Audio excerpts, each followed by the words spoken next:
दिल्ली के जामिया मिलिया इस्लामिया में मरहूम प्रोफेसर अल्ताफ अहमद आजमी को खराज अकीदत पेश किया गया। यूनिवर्सिटी में मरहूम की याद में idea communication Islahi health care foundation और AMU ने अलमनी के साथ मिलकर एक कंडोलेंस मीट रखा। आपको बता दें कि बीते 12 अगस्त को प्रोफेसर अल्ताफ अहमद आजमी का 81 साल की उम्र में इंतकाल हो गया था।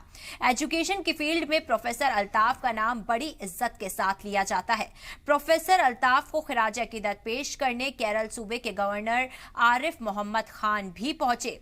इस ताजियती इजलास में जामिया हमदर्द और जामिया मिलिया इस्लामिया के बड़े डिपार्टमेंट के प्रोफेसर भी मौजूद रहे।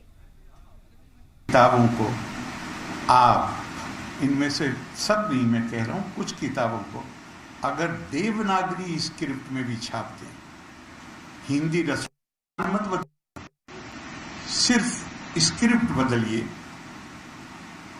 बदलना भी नहीं है, उनको भी जो आज इस रस्मुल खत से वाकिफ नहीं है, और वो बड़ी तादाद है आज की तारीख, तो अगर कुछ ये इनिशिएटिव लिया जा सके तो मैं समझता हूँ कि न सिर्फ अल्ताफ भाई के लिए वो बहुत ही पुरमानी कि उससे हमारी नई नस्लों को फ़ायदा उठाने में भी सहूलत हो जाए।